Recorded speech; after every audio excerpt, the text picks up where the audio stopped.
Hello guys, welcome to my channel. So as usual నేను ఇల్లు clean చేసుకున్న తర్వాత వంట మొదలు పెట్టుకున్నాను. సో ఇవాళ పాలక్ దోశ వేద్దాం అనుకుంటున్నాను, స్పినాచ్ దోశ. సో పాలకూరని చెడిపోయిన ఆకులు ఉంటే తీసేసి క్లీన్ చేసుకుంటున్నాను. మంచిగా ఆకు పక్కన పెట్టుకొని ఒక 4 days అవుతుందండి పాలకూర తెచ్చి. సో చూసుకుంటున్నాను, గడ్డి పీచు అలాంటివి ఉంటుంది కదా, సో తీసి నీట్గా క్లీన్ చేసుకుంటున్నాను. సో నేను ఇవాళ 3 కట్టలు వేస్తున్నాను, చిన్న కట్టలు. సో మాకు ఇద్దరికే కాబట్టి చిన్న కట్టలు 3 తీసుకుంటున్నాను. మరీ తక్కువైనా బాగుండదు కదా. సో పాలకూర తింటే మంచిది కదా. సో ఇలా దోశల్లాగా ట్రై చేయండి, చాలా బాగుంటుంది టేస్ట్. సో ఒక గిన్నెలో వేసుకొని వాష్ చేసుకుంటున్నాను. నీట్గా ఒక 2-3 times వాష్ చేసుకోవాలండి, ఇసుక మట్టి ఏదైనా ఉంటే పోతుంది. సో నెక్స్ట్ కొంచెం చివరి కాడలు తీసేసి, కొంచెం లావుగా ఉన్న కాడలైనా పర్లేదు ఉంచేసుకొని, మనం గ్రైండ్ చేసుకుంటాం కాబట్టి కట్ చేసేసుకున్నాను. సో అందులోకి ఒక చిన్న ముక్క అల్లం అండ్ ఒక 2-3 పచ్చిమిర్చి. సో అల్లం ఇలా పీల్ చేసేసి కట్ చేసి వేస్తున్నాను. పచ్చిమిర్చి కూడా కట్ చేసి అందులోకి యాడ్ చేస్తున్నాను. సో జీలకర్ర కొంచెం వేసాను. సో మా పాప ఆల్రెడీ నాతో పాటే లేచేసిందండి ఈరోజు, నా వెనకే ఉంది, ఆడుకుంటుంది. చూడండి. సో ఇది గ్రైండ్ చేసేలోకి పాలు తీసుకొచ్చాడండి మా వారు. సో అవి బాయిల్ చేసుకోవడం, స్టవ్ మీద పెట్టేస్తే బాయిల్ అవుతూ ఉంటాయి కదా.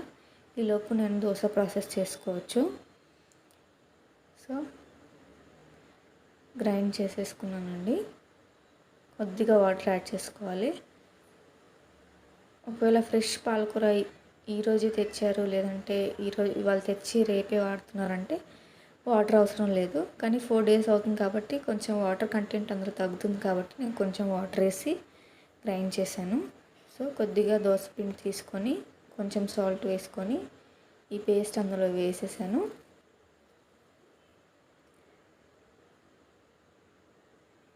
సో వేసిన తర్వాత బాగా కలుపుకోవాలండి.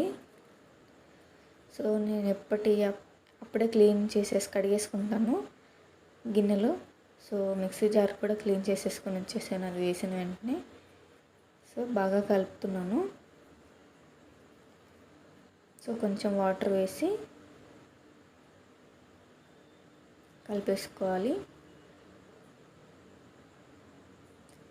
కన్సిస్టెన్సీ దోశ బ్యాటర్ లాగే ఉండాలి, కానీ వాటర్ తక్కువ పడుతుంది, మనం ఆకుకూర వేసాం కాబట్టి పాలకూర.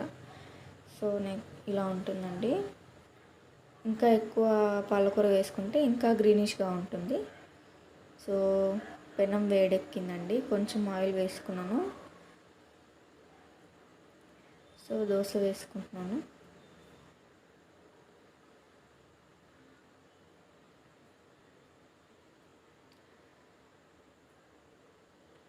సో దోశ క్రిస్పీగా రావాలంటే మీడియం ఫ్లేమ్లో పెట్టుకొని మనం ఒక 2-3 minutes అలా కాలనివ్వాలండి. దాని అంతటా అదే పైకి వచ్చేంత వరకు కాలనిస్తే మనకి చాలా క్రిస్పీగా ఉంటాయి. ఒక 1/2 hour వరకు అయినా క్రిస్పీగా ఉంటాయి.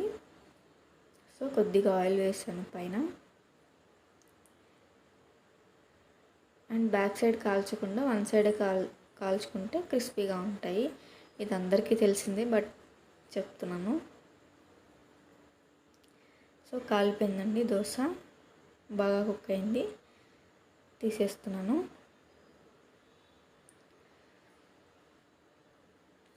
సో నెక్స్ట్ దోశ వేసాను. సో మీడియం ఫ్లేమ్లో పెట్టాను. 2-3 minutes పడుతుందని చెప్పాను కదా. నేను ఈలోపు దోశలోకి ఇవాళ బాంబే చట్నీ చేస్తున్నాను. సో దానికి కావాల్సినవి కట్ చేసి పెట్టుకున్నాను. నెక్స్ట్ తాలింపు పెట్టేస్తున్నానండి. చట్నీ కొద్దిగా పసుపు ఉప్పు వేసి ఫ్రై చేసుకుంటున్నాను. ఇలా ఆల్టర్నేట్గా దోశ వేసి చట్నీ ప్రాసెస్ చూస్తున్నాను. సో ఫాస్ట్గా అయిపోతుంది. సో అయిపోయిందండి. సో టిఫిన్ అయిపోయింది. నెక్స్ట్ పాపకు కూడా బ్రేక్ఫాస్ట్ తినిపించేసి స్నానం చేయించానండి. సో రెడీ చేస్తున్నాను. ఫస్ట్ బొట్టు కోసం నేను నార్మల్ కాటుగా యూజ్ చేస్తాను.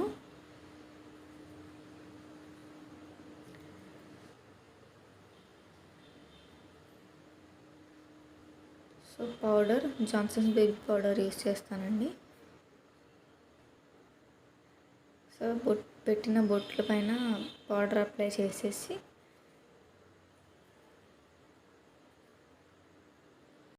బాడీ అంతా కూడా పౌడర్ అప్లై చేస్తున్నానండి. సో దాదాపు 1 year అవ్వస్తుంది కాబట్టి నేను పౌడర్ యూజ్ చేస్తున్నాను పాపకి. అంతకుముందు పౌడర్ వాడేదాన్ని కాదు.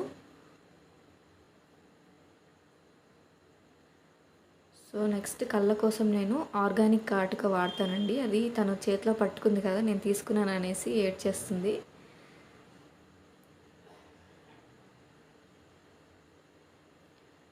సో ఇలా ఫాస్ట్గా పెట్టేయడమే, తను పెట్టనివ్వదు. చూసారా, పెట్టగానే కళ్ళు నలిపిస్తుంది. సో కళ్ళు నలిపింది కాబట్టి అది కొంచెం బయటకు వచ్చేసింది. సో తుడిచేస్తున్నాను. సో లైట్గా కళ్ళలోకి పోకుండా లైట్గా పౌడర్ అప్లై చేసుకోవాలి. సో కాటుక చూపిస్తున్నాను, ఆర్గానిక్ కాటుక అనేసి. సో నెక్స్ట్ నేను తనకి డ్రెస్ తేవడానికి వెళ్ళాను. తన చూపు మాత్రం కెమెరా వైపే ఉంది. సో ఫ్రాక్ వేసేస్తున్నాను. సో చాలా నిద్రకొచ్చి ఎప్పుడెప్పుడు పడుకుందామా, నిద్రపోదామా అని ఉందండి. టైర్డ్ అయిపోయింది తను ఆడి. ఇవాళ ఎర్లీగా లేచింది. సో బాగా నిద్ర వస్తుంది తనకి. రెడీ అయిపోయిందండి. ఇప్పుడు ఇంకా రెడీ అవ్వగానే పాలు తాగేసి పడుకుంది. సో తను లేచేలోపు నేను మిగతా పనులు చేసేసుకుంటాను. సో బట్టలు వాష్ చేసేసి ఇలా ఆరడానికి పెట్టానండి, ఆరడానికి వేసాను. సో నెక్స్ట్ నేను రెడీ అయిపోయానండి. వంట చేయడానికి కిచెన్లోకి వచ్చాను. సో ఫస్ట్ రైస్ పెట్టేసి కర్రీకి కావాల్సిన కూరగాయలు కట్ చేసుకుంటాను. సో రైస్ ఒక 2 times కడిగేసేసి పెట్టేస్తానండి. సో కూర కోసం ఇవాళ బీరకాయ కర్రీ చేద్దాం అనుకుంటున్నాను. సో మార్నింగ్ దోశలు తిన్నాం కాబట్టి బీరకాయ కర్రీ అయితే కొంచెం దాహంగా ఉండకుండా బాగుంటుంది. దోశలు తింటే దాహంగా ఉంటుంది కదా, ఎక్కువ వాటర్ తాగాలనిపిస్తుంది. బీరకాయ కర్రీ అయితే కొంచెం బీరకాయ కానీ దోసకాయ కానీ ఇలాంటి కర్రీస్ అయితే బాగుంటుంది. సో రైస్ పెట్టేసానండి. బీరకాయ తెచ్చాను. సో పాప లేచింది, తీసుకొచ్చేసాను. సో తనని కూర్చోబెట్టేసి నేను ఇవి కట్ చేసుకోవాలి, బీరకాయవి. సో తన పని తను చేసుకుంటుంది, నా పని నేను చేసుకుంటాను.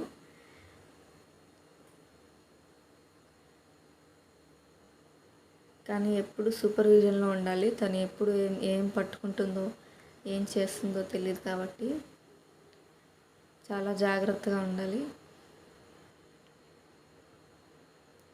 సో బీరకాయ ఇలా పూర్తిగా కాకుండా కొంచెం పొట్టు ఉండేలాగా పీల్ చేసుకుంటాను.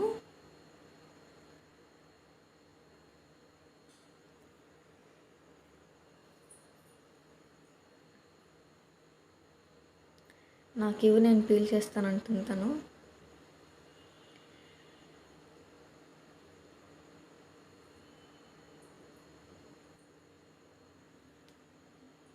సో ఇలా ఏదో ఒకటి తీస్తూ ఉంటుంది పక్కన ఉన్నవి.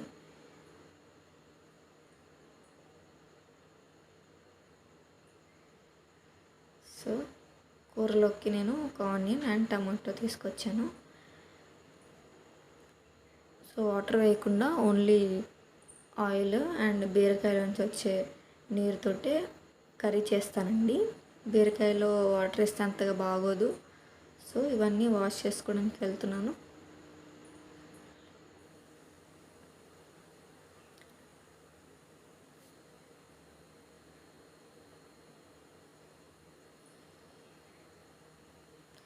పీల్ చేసిన తర్వాత అక్కడ పొట్టు అవి తీసేస్తుంటాను. సో ఫస్ట్ అది క్లీన్ చేసేసుకుంటాను. సో క్లీన్ చేసేసుకున్నానండి. నెక్స్ట్ కట్ చేస్తున్నాను. చూసారా, ఇలా కూరగాయలు కట్ చేసేటప్పుడు అయితే కూరగాయలు తీసుకొని నోట్లో పెట్టుకుంటుంది, అదే తన పని.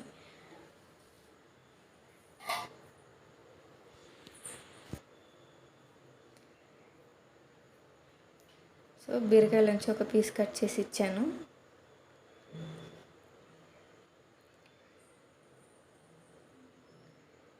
పడేసింది దాన్ని.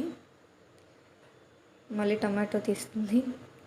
సో ఆనియన్ నోట్లో పెట్టుకుంటుంది. ఇలా చేస్తూ ఉంటుందండి. బట్ మనం సేఫా, తను ఏం చేసినా సేఫా కాదా అనేసి చెక్ చేసుకోవాలి.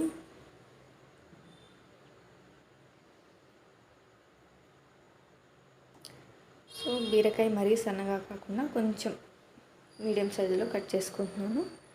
మరీ సన్నగా ఉండి ఓవర్ కుక్ అయినా దానిలో ఉన్న న్యూట్రియంట్స్ అన్నీ పోతాయి కాబట్టి కొంచెం పెద్ద పీసెస్ తీసుకొని ఒక 80% కుక్ చేసుకుంటే సరిపోతుందండి.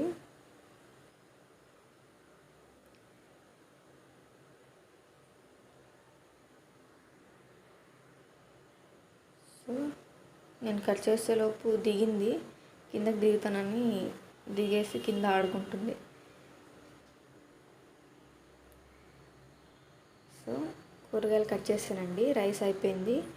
సో కర్రీ కోసం ఆయిల్ వేసి తాలింపు పెట్టేసుకొని వెజిటేబుల్స్ వేసేసానండి. బీరకాయ కొంచెం మగ్గాక టమాటాలు వేసేయాలి. సో పాప కోసం పప్పు చేశాను. కొద్దిగా నెయ్యి వేసేసి కలిపేసి తనకు పెడుతున్నాను కర్రీ అయ్యేలోపు. కర్రీ అయిన తర్వాత నేను తినేస్తాను. సో ఇలా టమాటోస్ అండ్ బీరకాయ బాగా మగ్గిపోయాయండి. ఇప్పుడు కొద్దిగా ధనియా పౌడర్, అల్లం వెల్లుల్లి పేస్ట్ అండ్ కారం, ఉప్పు వేసేసి లాస్ట్లో కొత్తిమీర పైన చల్లానండి. సో కర్రీ అయిపోయింది. సో ఇదే ఇవాళ నా లంచ్. బీరకాయ కర్రీ అండ్ కొద్దిగా ఇది నిమ్మకాయ పికిల్ అండి. నిమ్మకాయ పికిల్ వేడి చేయదంటారు, చలవ అంటారు. So thank you for watching అండి.